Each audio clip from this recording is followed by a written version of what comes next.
प्रार्थना. वसुदेवसुतं देवं कंसचाणूरमर्दनं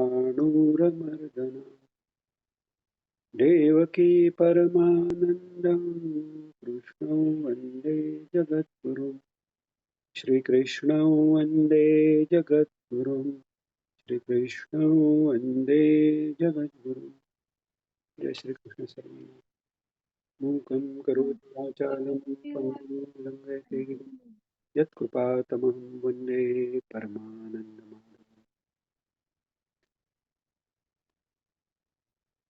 काल आपले 10 श्लोक झालेले. 11-12 आपण वाचला, पण त्याचा अर्थ पाहण्यापूर्वी आपण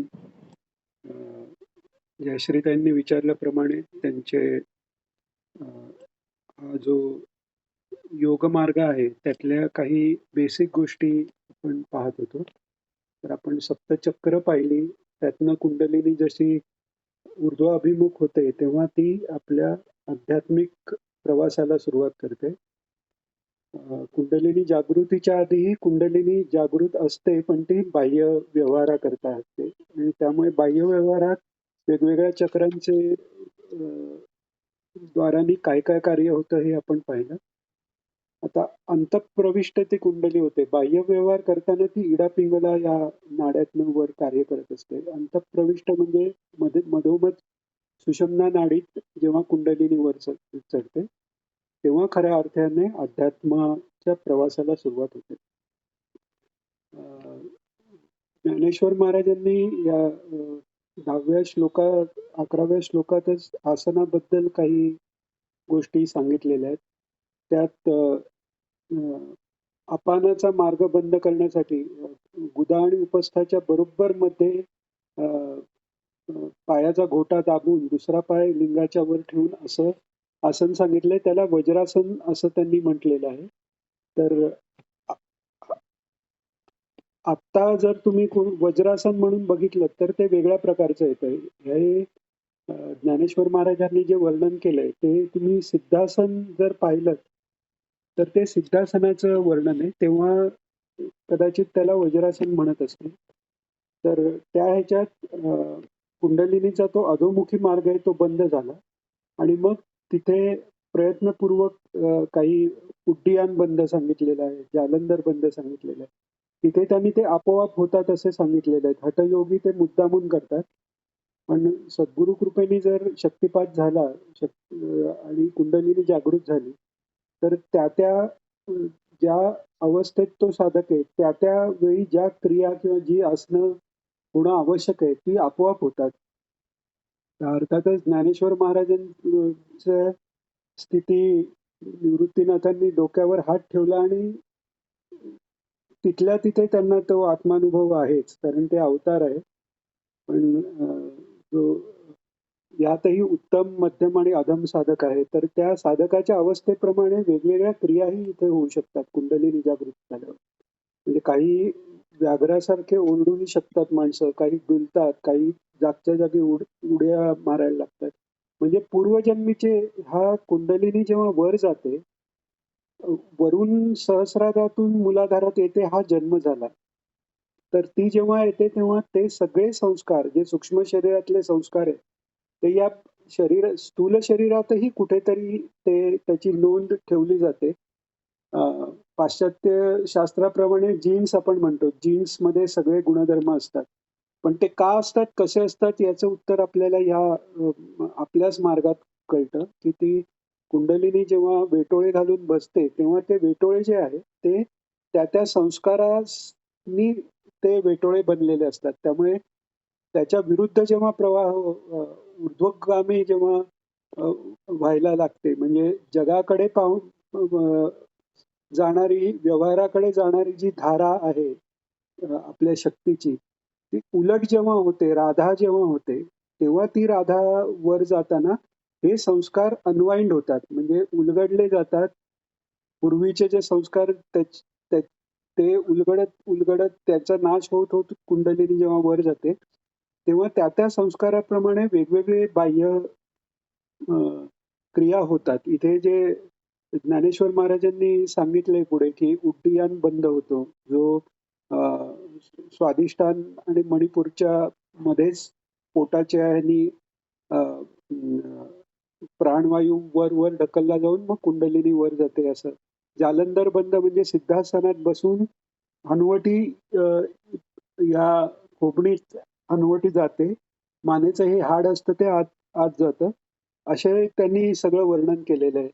त्या ध्यानावस्थेत भूमध्याकडे लक्ष असल्यामुळे पापण्यांची हालचालही बंद होऊन अ, दृष्टी तिथे राहते. बाहेरचं दृश्य असलं नसलं तरी दिसत नाही ते. अर्धोन्मिलित दृष्टी जे म्हणतात, भगवान बुद्धांच्या फोटोत आपण पाहत होती. आणि नासिकाग्रावर अ, आपोआपच लक्ष केंद्रित होतं. आता नासिकाग्र म्हणजे याला नासिकाग्र नाही म्हणत. अग्र म्हणजे सुरुवातीचा भाग, म्हणजे हे झालं. तर आज्ञाचक्राच्या ठिकाणी ती दृष्टी लागते. आज्ञाचक्रालाच योग्यांचं हृदय म्हटलंय. त्यामुळे हृदय हा जेव्हा योगाच्या बाबतीत उल्लेख होतो तेव्हा तो हे हृदय अशा यांनी तो घेतला जातो. तर तिथे दृष्टी स्थिर होते. तिथे भगवंताचं स्थान आहे. भगवंत तिथे असतात सगुण रूपात. आपल्या एक एक चक्राच्या शुद्धीने एक एक प्रकारचा अनुभव अ, अ, मनुष्याला येतो. जसं वर जावं तसं एक एक आपल्या पंचमहाभूतापैकी एकेका भूताची शुद्धी होते. स्वाधिष्ठान मूलाधार, स्वाधिष्ठान, मणिपूर हे आपण पाहिलं की स्वसंरक्षण, नंतर कामभोग आणि अधिकार गाजवणं किंवा अहंकाराने ही सत्ता गाजवणं, ह्या सगळ्या 3 चक्रामध्ये च्या वर येईपर्यंत साधक जरी असला तरी त्याच्या ह्या बाह्यवृत्ती कदाचित आधीच जागृत झालेल्या भासतात. जसं दिवा अ, अ, दिसताना मोठा होतो तशा त्या वृत्ती कदाचित वाढू शकतात. एकदा अनाहत चक्राच्या वर गेल्यानंतर मग सहसा त्याचं पतन होत नाही असं म्हणतात. सहसा याचा कारण की काही उदाहरण आपण पाहतो विश्वामित्र किंवा असं की अगदी वरच्या अवस्थेहूनही पतन शक्य आहे, पण ते फार कमी अवस्थेत होतं. अनाहत चक्राचा जेव्हा भेद होतो तेव्हा दिव्य दिव्य श्रवणाला सुरुवात होते. म्हणजे अनाहत ध्वनी ध्वनी ऐकू येतो. अनाहत म्हणजे बाकी जे व्यवहारातले आपण ध्वनी ऐकतो ते कशावर तरी आघात होऊन वायूच्या कंपनाने होतात. पण अनाहत ध्वनी जो आहे तो कोणत्याही कंपनाने नसलेला तो ज्ञानस्वरूप आहे आणि ते ओंकाराचं स्वरूपच आहे. त्यामुळे त्या अनाहत ध्वनीच्या श्रवणाने तो ओंकाररूप अ, अ, अ, गणेश जे आहेत ते सर्व विघ्नाचा नाश करतात असं म्हणतात. ज्ञानेश्वर माऊलींची जर आपण पदं ऐकली तर एकेका काही म्हणजे पदातून या कुंडलिनीच्या प्रवासाचंही वर्णन आपल्याला त्यांच्या बऱ्याच पदातनं आढळतं. जसं मोगरा फुलला, फुले वेचिता बहरू कळी अशी आला. तर हे म्हणजे कुंडलिनी शक्ती जागृत होऊन ती सहस्रारात गेल्यावर इतक्या पाकळ्या निर्माण झाल्या, त्याचं ते उदाहरण आहे. ऋणू झुणू ऋणू झुरू रे भ्रमरा, सांडी तू अवगुणू रे भ्रमरा, हे या अनाहत नादाचं वर्णन आहे. तो अनाहत नादाकडे जेव्हा ध्यान लागतं तेव्हा अर्थातच ते निर्गुण परब्रह्माच्या जवळ नादाचं अनुसंधान आहे. नादानुसंधानात एकदा मन लागलं की सगळे आपल्या वृत्तींचा किंवा आपल्या दोषांचा, जे पहिल्या 3 चक्रातले दोष आहेत त्याचाही निराश होतो. त्याच्या पुढे विशुद्धी चक्रात जेव्हा प्राण जातात किंवा कुंडलिनी विशुद्धी चक्राचा भेद येतो तेव्हा वाचा सिद्धी होते. मनुष्य जो बोलतो ते खरं व्हायला लागतं. दुसरं तिथे दिव्य गंधाचा अनुभव येतो. ज्ञानेश्वर माऊलींचं अवचिता परिमळू, जुळकला आळू माळू, मी म्हणे गोपाळू, आला गो माये, हे जे पद आहे ते त्या दिव्य गंधासंबंधी पद आहे. आज्ञाचक्राचा भेद होतो तिथे, अरे अरे ज्ञाना झालासी पावन, तुझे तुझे ध्यान फळू आले, तुझा तुझी देव, तुझा तुझी भाव, निमला संदेह अन्य नोहे, असं काहीतरी ते म्हणजे अज्ञात चक्राचा भेद झाल्यावर ते एकत्वाचा अनुभव आहे, तो त्याचं ते वर्णन केलेलं आहे. तर सांगायची गोष्ट अशी, की या प्रत्येक चक्राच्या भेदानंतर ठराविक पद्धतीचे अनुभव येतात. विशुद्धी चक्राच्या भेदानंतर अष्टसिद्धी प्राप्त होतात. जो खरा योगी आहे तो त्याला त्यांनी भुरळ न पडता, त्याचा उपयोग न करता केवळ आपल्या आत्मा स्वरूपाकडे ध्यान लावून तो पुढे जातो. आता हा विषय अगदी डिटेलमध्ये घ्यायचा तर आपल्याला पुढे कधीतरी जर तसंच कोणाला इंटरेस्ट असेल तर आपण हा 6वा अध्याय ज्ञानेश्वरीतलाच घेऊ. आत्ता आपण या अध्यायात जर काही शंका असतील तर त्या घेऊ किंवा पुढे जाऊ. आणि त्या शंकांच्याही आधी एक महत्वाची गोष्ट जी सांगायची, जी बऱ्याच वेळा विवरणात किंवा अर्थात ज्ञानेश्वरीच्याही आपल्याला सहज अशी सरळपणे दिली गेलेली सापडत नाही. कारण तेव्हाची ज्ञानेश्वरांची जी भाषा आहे ती आत्ता आपल्यासाठी ती पण एक गूढ होते. ज्यांना ज्ञानेश्वरीचा अभ्यास करायचा आहे त्यांनी गीता प्रेसचं ज्ञानेश्वरी गूढार्थ दीपिका आणि गीता प्रेसचं ज्ञानेश्वरी शंकर भाषे या दोन्हीचाही एकत्र अभ्यास केला तर आपल्याला खूप छान प्रकारे ज्ञानेश्वरी समजू शकते. श्रीमद भगवद्गीतेचंही गीता प्रेसचं 14 नंबर कोड असलेलं श्रीमद भगवद्गीता मूल पदच्छेद अन्वयार्थ व सुगम टिपासह असं पुस्तक आहे. त्याच्यात श्लोकाच्या एक एक शब्दाचाही अर्थ आहे आणि मग ओव्हरऑल हो. अर्थ दिलेला आहे. तो आपल्याला कळायला मोठं सोपा जातो. पुस्तक आहे ते. हां. हां, मोठं म्हणजे दादा हे आहे पुस्तक ते. दादा तुम्ही सांगितलं तर मला जे काही होते डिफिकल्टीज हो. ते कळलं मला. अरे फक्त वाह! मला एक 2 गोष्टी माझ्याकडनं सांगाव्याशा वाटल्या, म्हणून की सांगा ना. हे इडा आणि पिंगला नाडी आहे. हो, तर पिंगला आपण सूर्यनाडी म्हणतो. हो, तर मेडिकली ते म्हणतात, की it is related to sympathetic nervous system. हो, म्हणजे आपली फाईट और फ्लाइट ही जी रिएक्शन असते हो, कुठल्याही हो, गोष्टीला, हो, एकदम आपल्याला काही भीती वाटली किंवा काही हो, टेन्शन आलं हो, किंवा राग आला, तर जे काही शरीरात फरक पडतात, ते हो. या सिम्पॅथेटिक नर्व्हस नर्व्हस सिस्टमनी होतात आणि सिस्टममध्ये. तेव्हा ती हो, पिंगला नाडी ॲक्टिव्हेट होते. हो, आणि इडा नाडी त्याच्या विरुद्ध आहे. ती पॅरासिम्पॅथेटिक नर्व्हस सिस्टमला ॲक्टिव्हेट करते. म्हणजे चंद्र नाडी आहे, कारण हो, शीतलता देते हो. ती. या तर 2 गोष्टी होत्या आणि चक्र म्हणजे ॲक्चुअली मला तेच थोडी डिफिकल्टी होती, की मी डॉक्टर आहे म्हणजे एनाटॉमिकली असं काही नसतं ना. तर या अनाटॉमी अव्यक्त गोष्टी तर they are related with the हे प्लेक्ससेस, हो. नर्व्हस आता प्लेक्सस असतात ते. फॉर एकदम पेल्विक प्लेक्सस आहे. हां, बरोबर. दॅट इज रिलेटेड विथ मूलाधार. पेल्विक त्याच्या वर येतं. पेल्विक मग स्वादिष्टांना आहे म्हणजे हो, जिनायटल्स वगैरे तर हो. रिप्रोडक्टिव्ह सिस्टमला येईल.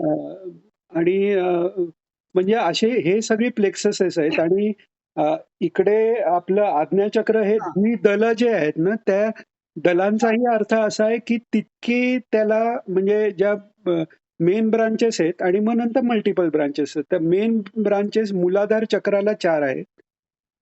त्याच्यानंतर हो. स्वादिष्टांना अशा म्हणजे नंतरच्या हे आहेत आणि सहस्र याचा अर्थ फक्त हजारच नाही, ते सहस्र हा शब्द आपण अनंत यांनी घेतो. तर त्यामुळे अख्खा मेंदू जिथे आहे, त्यामुळे त्याला सहस्रार असं म्हटलं गेलेलं आहे. आता हे आणि प्लेक्ससच्या या तिन्ही नाड्या त्या प्लेक्ससेसमधनं जाणाऱ्या आहेत.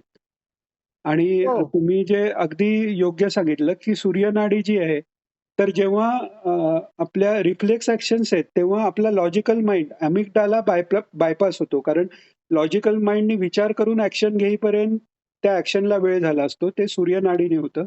आणि आपली मुख्यतः झोप जी आहे किंवा झोपेत आपल्या मेमरी आपण दिवसभरात जी मेमरी केलेली म्यूट झाला दादा तुम्ही. आवाज नाही ऐकू येत हां, आहे. मधून तो बाहेरून कॉल येतोय त्यामुळे मध्येच हां, गेलं. हां. तर चंद्रनाडीनी बेसिकली जे लय ज्यानी होतो त्या सगळ्या गोष्टी म्हणजे अ, अ, झोप लागणं किंवा आपण जे दिवसभरात जे मेमरी इनपुट घेतो, तर ब्रेनला साधारण आपण फक्त 72 बाइट्स पर सेकंद घेऊ शकतो आणि ऍक्च्युअल इनपुट आपल्याला 70,000 बाईट्स पर सेकंड एवढं सगळ्यातनं इनपुट येत असतं. तर बरंचसं आपण म्हणजे फॉर एक्झाम्पल आता आपण जिथे बसलोय त्याच्या मागच्या भिंतीचा रंग हा आपल्याला आत्ता दिसत नाहीये, पण आत्ता आपण तो एकत्र अनुभव घेताना त्या भिंतीचा रंग मागच्या भिंतीचा रंग पांढरा आहे. आता मला व्हिडिओत दिसते, पण अदरवाईज तर ते आपण मेमरीतनं घेत असतो. तर ही तर ती जी मेमरी आपण स्टोअर करतो, तर दिवसभर घेतलेला जो मेमरी जी आहे, ती त्या ठिकाणी रिलेव्हंटपणे स्टोअर करण्यासाठी आपल्याला ही निद्रा, त्याच्यात स्वप्न अवस्था आहे, तेव्हा त्याचं सॉर्टिंग होतं. त्यामुळे कधी-कधी पूर्वीच्या मेमरीतल्या किंवा अशा गोष्टीही आपल्याला समोर दिसतात. कारण त्या मेमरीचं सॉर्टिंग होत असतं. आणि जी सुषुप्ती अवस्था आहे, जी गाढ निद्रा, ती आपल्याला जगण्यासाठी फार आवश्यक आहे. कारण अ, परब्रह्म हे त्या आपणही जरी मायेत जरी असलो, तरी त्या आत्मस्थितीत राहिल्याशिवाय आपण ह्या देहाला धरून राहणं शक्य नाही. त्या आत्मस्थितीतच आपण सुषुप्ती अवस्थेत असतो. फक्त तिथे अज्ञान आहे. त्यामुळे त्याची जाणीव आपल्याला नसते. आनंद आहे तोही आनंद ब्रह्मानंदच आहे, पण त्याची जाणीव नसते. तर त्या अवस्थेत शरीराचं रक्षण करणं हे चंद्रनाडीचं लक्षण लक्षण आहे. आणि श्वासोच्छवासातच ही तसंच आहे. डावीकडनं चंद्रनाडी. त्यामुळे झोपायचं असेल रात्री तेव्हा उजव्या कुशीवर झोपतात म्हणजे चंद्रनाडी सुरू होते. जेवल्यानंतर वामकुक्षी घेतो तेव्हा उजव्या यातनं श्वास येतो तेव्हा उजवी नाडी ती कार्य जास्त होतात. आणि दोन्ही सम असताना, म्हणून ध्यान करताना सरळ बसावं हे याच्याकरता आहे की दोन्ही यातला श्वास उच्छ्वास दोन्ही यातनं सारखा होतो. तसंच प्राणायाम जो अनुलोम विलोम आहे त्यांनीही दोन्ही बाजूनी श्वास घेण्याची आणि उच्छ्वास करण्याची प्रक्रियेने दोन्ही नाकपुड्या आणि श्वसन मार्ग मोकळा होतो. आणि मग कोणत्या ह्याची समस्थिती आहे ती अध्यात्म आहे. त्यामुळे चंद्रनाडी सूर्यनाडीचा समप्रवाह म्हणजे त्यातनं प्राण सम होतात तेव्हा कुंडलिनी त्या दोन्हीच्या मधली जी सुषुम्ना आहे त्याच्या आत शिरते आणि वर जाते. तर सुषुम्ना ही या सगळ्या प्लेक्सस मधनं वरपर्यंत जाते आहेच. जे डिसेक्शन करून कळणार नाही इतकं ते सूक्ष्म आहे. नाही. हं. हो. हा विचारत आहे. नाही, तेच ते सूक्ष्म आहे. जसं आपण हो. मन अंतःकरण पाहू शकत नाही, हो. तसं हे अव्यक्त गोष्टी आहेत या. हो. समजूनच घ्यायला पाहिजे. या व्यक्त गोष्टी आहेत, पण सूक्ष्म असल्यामुळे त्या कळायला योगदृष्टी योगमार्गावर पुढे गेल्यावर या चक्रांचंही दर्शन होतं असं म्हणतात. आणि अच्छा. मेडिकल सायन्सच्या अनुषंगाने पण म्हणजे त्या दृष्टीने आपण वाटलं तर कधी हे घेऊ. प्रत्येक चक्राच्या कॉरेस्पॉन्डिंग आपलं मेडिकल सायन्स मधलं चक्र काय हेही आपल्याला वाटलं तर म्हणजे गीतेच्या प्रवाहात न घेता त्याच्यासाठी वेगळं आपण हेही करू शकतो. हो. एक देवात्म शक्ती म्हणून ग्रंथ आहे. विष्णू तीर्थ स्वामी जे शक्तिपात योगाचे आध्यात्मिक गुरु होऊन गेले. तर त्यांनी सायंटिफिकरित्या या देवात्म शक्ती या चक्रांचा आणि मेडिकल सायन्सचा संबंध थोडाफार सांगितलेला आहे.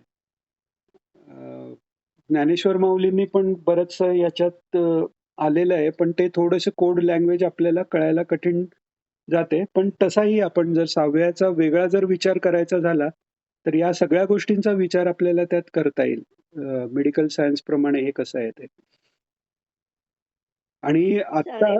आत्तापर्यंत जे मॉडर्न सायन्स म्हणत होतो की सगळं इनव्हॉलंटरी व्हॉलंटरी दोन्ही सिस्टीम ब्रेन थ्रूच जातात, हा जो गैरसमज होता तो आता न्यूरोसायन्स मध्ये तोही दूर होत चाललेला आहे. म्हणजे प्रत्येक ठिकाणच्या आपल्या त्या प्लेक्ससनाही जसं मेन राज्य सेंट्रल गव्हर्नमेंट असतं तसं लोकल गव्हर्नमेंट जसं असतं तशी ही चक्र ही लोकल गव्हर्नमेंट आहेत. आणि या 7 चक्रापेक्षाही बरीच काही चक्र, अर्थात जिथे जिथे 9 प्लेक्सस आणि तिथून ब्रांचिंग होतं तिथे चक्रच आहेत. तर त्यांची त्यांची कार्य त्यांना त्यांना तेवढ्या अ, अ, अधिकार दिलेत असं आपण म्हणू. प्रकारे ती कार्य ते करत असतात. साधं मसल बिल्ड होणं, रक्तप्रवाह होणं, ह्या सगळ्या गोष्टीला फक्त एकच चक्र, हृदय चक्रच होतं असं नाही. इथे अनाहत चक्र इथे शिवाय एक हृदय चक्र सेपरेट दिलेलं आहे.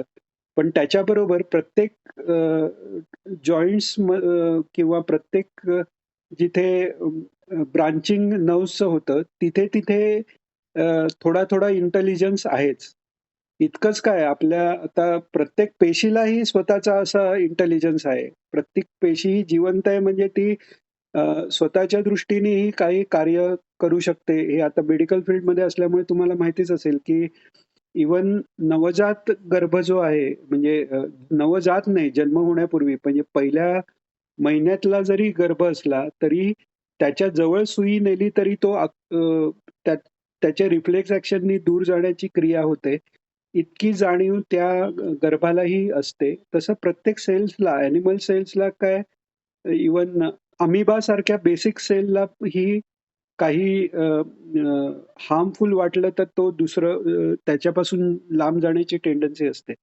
तर हा इंटेलिजन्स सगळीकडे पसरलेला आहे आणि आपल्या तत्वज्ञानात तर हेच आहे, की स्थावराणाम अधोगतिम म्हटले. त्यामुळे दगड जरी असला तरी त्याच्यातही कुठेतरी तो इंटेलिजन्स आहे. म्हणजे कुंडलिनी शक्ती तिथेही कार्यरत असते. साधं ॲटम जो बघितला त्यात प्रोटॉन, न्यूट्रॉनच्या भोवती इलेक्ट्रॉन फिरतायत. हेही शक्तीचंच कार्य आहे. त्यामुळे अ, तेही जीव तेही जीव मानलेले आहेत आपल्या ह्याच्यात. ते निर्जीव नाहीतच. स्थावराणाम अधोगतीमध्ये दगड हाही एक जन्म मानलेला आहे. हिमालय स्थावराणाम हिमालया म्हटलेलं आहे भगवंतानी. हिमालय हेही एक देवता आहे आणि देवता असून ते परत त्या पर्वताचे अभिमानी असेही आहेत. तर या सगळ्या बऱ्याच गोष्टी आहेत ह्यात. तर हो. मेडिकल सायन्सच्या दृष्टीने तुम्हाला चक्रांच्या बाबतीत काही जर शंका असतील तर त्याच्यावरही आपण हे करू शकतो. अजून काही आपल्याला नाही, विचारायचं पण असेल तर? मला म्हणजे क्लिअर झालं, जे अगदीच काही मला कळत नव्हतं. हो. ते छान क्लिअर झालं. खूप खूप धन्यवाद तुम्हाला. वाह! आता यात अजून एक म्हणजे काही आपण सगळं नाही आता या म्हणजे सुरुवातीपासूनच ज्ञानेश्वरी घेतली असती तर ते योग्य झालं असतं. पण हो. तरीही 6व्या अध्यायातला अजून एक सांगावसं वाटतं, की 10व्या श्लोकाच्याच किंवा 11व्याच्या एक्सप्लेनेशनमध्ये अ, अ, ज्ञानेश्वर माऊलींनी सांगितलंय, की काठिण्य त्या अवस्थेत बसल्यानंतर काठिण्य निघून जातं. तर तो श्लोक म्हणजे मला एक्झॅक्टली तो श्लोक म्हणजे ओवी आठवत नाहीये. पण ते काठिण्य निघून जातं म्हणजे काय ह्याचा विचार एक झाला तर तो आपल्याला जर कोणी योगाभ्यास करत असेल किंवा साधं ध्यान मार्गाचा अवलंब करत असेल तर त्याच्यासाठी ते उपयोगी होईल म्हणून ते सांगावंसं वाटतं. तर काठिण्य म्हणजे काय? तर आपण देह धारण करतो म्हणतो आणि धरून ठेवणं हे पृथ्वीचं धारणाशक्ती जी आहे ती पृथ्वीची आहे. गोष्टी एकत्र धरून ठेवणं. इलेक्ट्रॉन, प्रोटॉन हे आपलं प्रोटॉन, न्यूट्रॉन हे इलेक्ट्रॉनला स्वतःभोवती ठेवतात. ते स्वतः एकमेकांना धरून ठेवतात.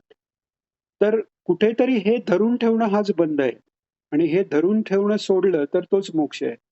तसंच विचारांचं आहे. विचार आपण धरून ठेवतो. एखाद्याने आपला अपमान केला, अपमान झाला, ठीक आहे, वाईट वाटलं. संपत नाही तिथे. ते आपण वाईट वाटणं धरून ठेवतो आणि तोच बंध आहे. कर्माचा बंध हा कर्माच्या बद्दल इमिडिएट जे वाटतं त्याच्याही पेक्षा ते जे आपण धरून ठेवतो त्यांनी तो बंध जास्त तयार होतो. तर त्या ध्यानात जेव्हा आपण बसतो तर तेव्हा काय होतं आणि ते का होतं त्याच्यासाठी अजून एक गोष्ट मी तुम्हाला सांगणार आहे. तर त्यांनी ते अजून कळायला सोपं जाईल, की ध्यानात पहिल्यांदा तर ते आसन करून त्याच्यावर म्हणजे ना अति उच्च ना नीच असं ते आसन तयार करून त्यात बसायला सांगितलंय. सिद्धासनात जर जे इथे माऊलींनी वज्रासन ज्यांना म्हटलंय, त्यात बसतानाच पहिलं तर घोट्यानी त्याचं कुंडलिनीचा अधोमार्ग बंद झाल्यामुळे तिला एकच मार्ग राहिला, तो वरचा राहिला. आणि त्या सिद्धासनात बसल्यावर आपोआपच आपला पाठीचा मणका सरळ होतो आणि तो सरळ झाल्यामुळे कुंडलिनीचे वर जाण्याचा मार्ग एकदम सरळ होतो.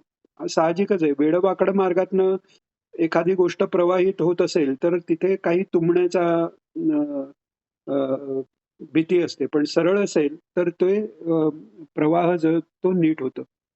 तर एक तर तसं होतं. दुसरं म्हणजे त्या अवस्थेत किंवा उड्डीयान बंद किंवा ह्यानी कुंडलिनीला वर ढकलून जसं आपण तुंबलेल्या एखाद्या ह्याच्यात पंपिंग करून आपण घाण काढू शकतो. तसं त्या उड्डीयान बंधाने कुंडलिनीला वर ढकललं जातं आणि ती वर प्रवाहित होते. आता जे होल्डिंग बद्दल म्हटलंय, आपण एक साधा इव्हन क्षणभर जरी आत्ता जरी प्रयोग करून पाहिला, की समजा शांतपणे डोळे मिटून आपण आपलेच शरीरातले प्रत्येक स्नायू आपण उभं राहण्यासाठी पण बॅलन्स करत असतो. चक्कर येते तेव्हा धाडकन शरीर पडतं. आता शरीर तेच आहे. ते त्याच पंचमहाभूतांनी भरलेलं आहे. आणि पूर्ण आपण बॅलन्स होऊन उभे आहोत. मग आपलं आता एखादी निर्जीव वस्तू जी उभी असते ती तशीच ठेवली तरी ती तशीच राहते. पण शरीर तसं का होत नाही? कारण आपण शरीर बॅलन्स ठेवण्यासाठी पण आपली इन्व्हॉलंटरी आणि इव्हन व्हॉलंटरी सिस्टीम कार्य करत असते. तर तो शरीराचा ताबा जो आहे, तर सिद्धासनात बसल्यानंतर तो ताबा सोडला तरी शरीर त्याच पोझिशनमध्ये राहू शकतं. तो सेंटर ऑफ ग्रॅव्हिटी आपल्या अंगातनच गेल्यामुळे शरीर पडत नाही. आणि तेव्हा आपण जर विचार केला, की आपल्या शरीरात जेव्हा आपण शांत जर बसलो, तर आपल्याला हे लक्षात येईल, की आपण सगळं शरीर धरून ठेवलंय. शरीरातले स्नायू हे आपल्या शरीराला धरून ठेवण्याकरता प्रयत्न करतायत. तो सगळा प्रयत्न सोडला. शरीर सगळं मोकळं सोडलं आणि त्याच्यानंतर इव्हन मनातले जे विचार आहेत, ते पण आपल्या सगळ्या मेंदूला म्हणा किंवा नर्व्हस सिस्टमला धरून ठेवलेत. ते जर विचार आपण सोडले म्हणजे ते घालवायचा प्रयत्न नाही. त्याच्यापासून तटस्थ राहून शांत नुसतं बसण्याच्या, आले गेले विचार आले किंवा नाही आले. एवढं जरी आपण क्षणभर करून पाहिलं, तरी आपल्याला खूप शांत वाटतं. एक क्षणभर करून पहा, डोळे मिटून शरीराने जे सगळं धरून ठेवलंय, शवासनाच्या वेळी आपण जे करतो ते सगळ्या शरीरानी जे एकमेकाला धरून ठेवलंय ते सोडलं. आणि जर विचारांनाही आले गेले आपण तटस्थपणे पाहिलं आणि क्षणभर जरी त्या अवस्थेत राहिलं तरी त्या शांतीचा अनुभव होतो. तर तो जो शांतीचा अनुभव आहे, त्याचं कारण म्हणजे कुंडलिनीला तिची मूळच गती ऊर्ध्व आहे. ती राधा आहे. धाराच्या विरुद्ध अशी ती राधा आहे. ती कृष्णाकडे, श्रीकृष्ण भगवानांकडे आपोआपच तिची गती आहे. तर तिची गती निर्धोक होण्यासाठी फिजिकली आपण पाठीचा कणा नीट केला. फिजिकली आपण आपले स्नायू सैल सोडले. त्यामुळे मज्जा रज्जूचं त्या जे सगळे स्नायू धरायसाठी जी शक्तीचा प्रवाह आहे तो मोकळा केला. मनाच्या विचारांना ये जा पाहिजे तसं ठेवलं. म्हणजे ते धरून न ठेवल्यामुळे तो मार्गही मोकळा झाला, की ती साहजिकच कुंडलिनी वर जाते. अर्थात हे आपण इतकं बोलतोय तितकं सोपं नाहीये. त्याच्यासाठी आधी जे योगातले 3 भाग यमनियम, आसन, प्राणायाम याची सिद्धी लागते. तेव्हा हे होऊ शकतं. किंवा जे अधिकारी गुरु आहेत त्यांच्या शक्तिपानाने, त्यांच्या संकल्पाने, त्यांच्या शक्तीनी ते आपली कुंडलिनी जागृत करून देतात आणि तेव्हा हे होऊ शकतं. पण हे झाल्यावर तो मार्ग मोकळा झाल्यावर तिची स्वाभाविकच जसं व्यवहारात आपण एखादी वस्तू सोडली तर त्याची खाली जाण्याची जशी स्वाभाविक गती आहे, तशी कुंडलिनीची शक्ती कुंडलिनीची मुळातच ऊर्ध्वगती आहे. एखादा गॅसचा फुगा जसा आपण धरून ठेवलाय, तर धरून तो जो दोऱ्याने ठेवलाय, तशी ती कुंडलिनी आपण ह्या कर्मबंधनाने बांधून ठेवलेली आहे. ती जरा जरी सैल झाली, तरी ती साहजिकच ती ऊर्ध्वगतीने जाते. आणि याकरता दुसरी जी महत्वाची गोष्ट जी सांगायची होती, जी अगदी सरळ शब्दात कुठेही सापडणार नाही. कारण हा गूढ मार्ग आहे. 6व्या अध्यायात या मार्गाचं जसं वर्णन आहे, याच मार्गाचं पुढे वर्णन 9व्या अध्यायात आहे. विद्या राजगुह्य योग आणि तो अर्जुनाला मोकळेपणाने कृष्णाने सांगितला. त्या अर्जुनाची ती कळण्याची तयारी आहे तेव्हा त्यांनी सांगितलं. आपल्याला ते कळून घेताना आपल्यासाठी तो तसाही गुह्य आहे. त्यामुळे त्याचा अधिक अभ्यास करायला लागतो.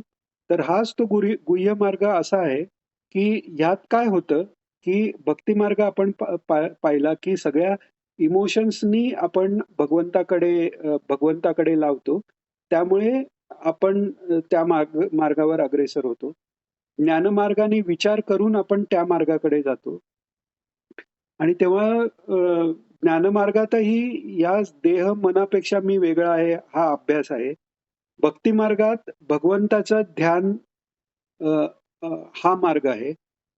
आता हा जो योग मार्ग आहे नुसता अष्टांग हठयोग नाही. हा जो ज्ञानेश्वर माऊलींनी 6व्या अध्यायात आणि 9व्या अध्यायात जो सांगितलेला आहे.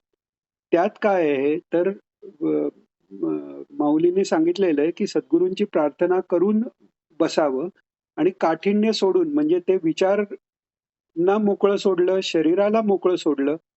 आवरायचा प्रयत्न नाही, कारण आवरायचा प्रयत्न विचारांचा केला किंवा शरीर सरळ ठेवायचा प्रयत्न केला, तरी तो बंद झाला. त्यामुळे जे काय होतंय ते पाहणं आणि त्यावेळी भूमिका अशी आहे, की जे सद्गुरू माझे आहेत, ते त्या कुंडलिनीला ते वर नेतायत. ती कुंडलिनी शक्ती साक्षात जगदंबा माता अ, तिला शंकरांना भेटायला चाललेली पार्वती असंही म्हणजे योगमार्गाच्या पुस्तकात तुम्हाला तसं वर्णन सापडेल, की ते शंकरांना भेटायला चाललेली पार्वती आहे किंवा श्रीकृष्णांना भेटायला चाललेली आल्हादिनी राधा आहे भक्ती मार्गाप्रमाणे. तर या मार्गात कसं होतं, की तो सद्गुरूंनी मांडलेला त्या कुंडलिनीचा खेळ जो आहे, तो आपण तटस्थपणे पाहायचा आहे. तर त्यावेळी हे शरीरही मी तुला दिलंय, हे मनही तुला दिलंय, अशी शरणागती पत्करून जेव्हा तो योगी बसतो, तेव्हा त्याला हे ब्रह्मसत्य जगन्मिथ्या अ, अ, चा हे म्हणून जो तटस्थपणा आहे, तो येणं पण झालं आणि त्याच्याबरोबर भक्तीही झाली. कारण सर्व आत्मनिवेदन तिथे आहे. सगळं मी शरीर आणि मन तुला दिलेलं आहे. आता ती शक्ती तू जे करशील तसं. अशा अवस्थेत जेव्हा तो योगी बसतो, तेव्हा तो ज्ञानाचाही मार्ग आहे आणि भक्तीचाही मार्ग आहे. असा दोन्ही मार्गाचं त्यात एकत्रीकरण होतंय. आणि म्हणूनच त्याचं फळस्वरूप तो राजगुह्य योग या रूपाने पुढे फलित होतोय. तर असा तो मार्ग आहे. तर अ, अर्थात जसं म्हटलं तसं ह्या विषयावर बोलावं तितकं कमी आहे. या फक्त 6व्या अध्यायासाठी किंवा 9व्या अध्यायासाठी आपण किंवा इव्हन 12वाही अध्याय असा आहे, की त्याच्यासाठी वेगळंही आपण फक्त ज्ञानेश्वरीचं घेऊ शकतो किंवा पुढे वाटलं तर पूर्ण ज्ञानेश्वरीही आपल्याला घेता येईल. आत्तापुरतं आपण या सेशन नंतर गीतेच्या प्रवाहाप्रमाणे आपण अर्थाला घेऊ. अजून काही काही विचारण्यासारखं किंवा काही शेअर करण्यासारखं असेल तर सांगा. जय नाही श्री दादा झालं. एक मला अजून शंका आली होती, की विचारा ना. गीतेत याचं वर्णन नाहीये, पण मग माऊलींनी इतकं वर्णन का केलं? पण मग एक लक्षात आलं, की त्यांचे गुरु निवृत्तीनाथ होते हो. आणि त्यांनी ती दीक्षा दिल्यामुळे कदाचित असेल. कारण गीतेत असं इतकं काहीच दिलेलं नाहीये ना. हां. आता थोड्या वेळापूर्वी आपण जे बोललो ते, की अर्जुन हा तयार आहे पूर्ण. आता जो उत्तम भक्त आहे, म्हणजे आता ज्ञानेश्वर माऊलींचं उदाहरण घेतलं. तर निवृत्तीनाथांनी हात ठेवला आणि यांना हात ठेवला. ब्रह्मज्ञान नुसतं नाही, ते आत्मानंद पूर्ण स्वरूप ते झालेले आहेत आणि तेही एक दाखवण्यापुरतं आहे. कारण हे अवतारच आहेत. निवृत्तीनाथ हे भगवान शंकर आहेत.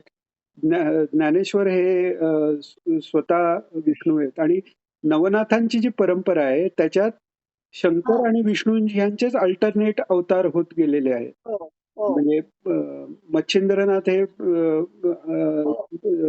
शंकर, नंतर गोरक्षनाथ हो. विष्णू अशी ती परंपरा आहे आणि ह्या सगळ्या योग परंपरेत जर तुम्ही बाकीही ज्या परंपरा आहेत ना, त्यात पण जर बघितलं, तर एक विष्णूचे आणि एक शंकरांचे त्यांच्या स्वभावातही तो आपल्याला हे दिसू शकतात. जे विष्णू अंशाने आले ते जास्त लोकसंग्रह, लोकांसाठी भक्ती बद्दल जास्त बोलणारे आणि जे शंकर अंशांनी आलेले आहेत, ते लोकांपासून अलिप्त ध्यानात असलेले असे गुरु परंपरेतही वेगवेगळ्या गुरु परंपरेत आपल्याला ते बघायला मिळतात. आणि हे कारण भगवंतांचा गुरु होणं हे शंकरांना शक्य आहे, कारण ते त्यांचंच रूप आहे. म्हणजे शंकर होऊन ते विष्णू रूपाची उपासना करतात, विष्णू रूप होऊन शंकर रूपाची उपासना करतात. आणि गोविंदगिरीजी महाराजांनी ज्ञानेश्वरी भावकथामध्ये एक सांगितलेलं आहे, की खरा जो मार्ग पुढे जातो तो एक गुरु एक शिष्य या पद्धतीनेच पुढे जातो. जे भरपूर शिष्य आहेत ती दया आहे केवळ. त्या दयेने त्या जीवांना, आपल्यासारख्या जीवांना एक स्टेप पुढे नेण्याकरता ते आहे. पण जो मार्ग टिकून राहतो तो एक गुरु एक शिष्य, आणि ते एक गुरु एक शिष्य म्हणजे शंकर आणि विष्णू हेच अल्टरनेट येत राहतात. प्रत्येक परंपरेत येतात ते. इव्हन शिखांच्या परंपरेत पण नानक हे निर्गुण निर्विकाराचे आहेत. गुरु गोविंदांनी खरा जो क्षात्र धर्मानी लढणं वगैरे हे गुरु गोविंदांनी सांगितले. गोविंद हे तिथे परत भगवान विष्णूंचं रेफरन्स आपल्याला घेता येतो. तर असं आहे. याच्यात बऱ्याच नाथसंप्रदायातला जो गूढ भाग आहे, जो आपल्या दयेकरता भगवंतांनी ज्ञानेश्वर रूपाने सगळ्यापर्यंत आणलेला आहे. हा एक गोष्ट. आणि दुसरं जसं सांगितलं तसं की जो अधिकारी महात्मा आहे त्याला अहम ब्रह्मास्मी म्हटल्यावर तो पोचलाच. तसं अर्जुनाला एवढंच सांगितलं तरी तो त्या अर्जुनाला त्यातला अर्थ कळलेला आहे. ही सगळ्या आपल्याला हे लक्षात घेतलंय की सगळ्या वेद उपनिषदांचं सार असं ही गीता आहे. ते ज्ञानेश्वर माऊलींनी म्हणजे त्या एका श्लोकात आलं नाहीये असा अर्थ नाहीये. ते आपल्याला कळत नाहीये. इतकं ते कळत नाही. श्लोक सूत्रात्मक आहे. तर त्यामुळे अगदी एकच मिनिटं राहिलंय तरी पण एक एक म्हणजे सांगावंसं वाटतं ते. म्हणजे 11व्या श्लोकात जरी आपण घेतलं की किंवा आपण पुढच्या पण याच्यात 11व्या श्लोकात गूढ किती अर्थ आहे हे बघण्यापुरता आपण 11वा श्लोक घेऊ आणि पुढे कंटिन्यू करू शकतो. की त्याच्या शुचोदेशे म्हणजे शुची म्हणजे काय हेच आपल्याला माहित नाही. महाराज भगवंतांनी तस्मात् शास्त्रम प्रमाणम ते जे सांगितलंय तो शास्त्राभ्यास अर्जुनाचा झालेला आहे. त्यामुळे गीता 700 श्लोकातली त्याला समजली. आपल्याला ते तस्मात् शास्त्रम प्रमाणम ते करण्यासाठी शास्त्रातलं जे म्हणजे विधी सोडून जे ज्ञानात्मक जो भाग आहे, भक्तीसाठी जो भाग आहे तो कळून घेणं आवश्यक आहे. तर पुढच्या ह्याच्यात आपण थोडा विचार अजून करून मग पुढे जाऊ. आता आपण प्रार्थना घेऊ. योगेशं सच्चिदानंद वासुदेवं व्रजप्रियं धर्मसंस्थापकं वीरं कृष्णं वन्दे जगद्गुरुं श्रीकृष्णं वन्दे जगद्गुरुं. जय श्रीकृष्ण सर्वांना. जय श्रीकृष्ण. धन्यवाद ताई. तुम्ही जेवढे प्रश्न विचाराल तेवढं अधिक ते स्मरण होतंय. त्यामुळे असेच प्रश्न नाही विचारले दादा, तर खूपच म्हणजे मला 6व्या खूप अध्यायाचं आपण दिवसाच्या घेऊया परत. आणि खूप इतरही दिवसाच्या डिफिकल्टीज होत्या. हो आणि प्लीज रेकॉर्डिंग टाकाल म्हणजे सेव्ह हो करून हो ठेवता हो येईल. नक्की टाकेल. आणि कसं आहे जिथे आपल्याला म्हणजे सगळ्याच श्लोकात हे आहे, कुठेही जरी साधा जरी प्रश्न वाचला तरी विचारा, कारण प्रत्येकात काहीतरी अर्थ आहे. आपण फक्त वेळेच्या हिशोबाने हे थोडक्यात हो. च्या ह्यानी पुढे जातोय, पण प्रत्येक श्लोकात गूढ अर्थ आहेत. धन्यवाद सर्व. धन्यवाद दादा, खूप धन्यवाद.